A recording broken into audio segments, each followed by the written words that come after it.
For our rabbit, we've inflated at 260, leaving about a 4-inch tail on the end. We'll start by making about a 1-inch bubble for his nose. We're going to make about a 5 to 5.5 inch bubble, followed by another one of the same size. These are going to be his ears. Now we're going to make 2 small front legs about 2 inches. So make one, we'll make another. We don't make a neck on the rabbit.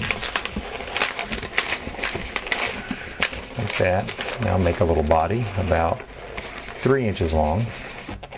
Now with what's left, you want to squeeze the air out all the way just about to the end. Twist a little bubble on the very end of it, and then make that one large fold twist like that. And then you take the front legs and tuck them down into that fold twist so he's seated. And if you want, you can take this little bit here, make a small bubble, make a pinch twist right there at the base.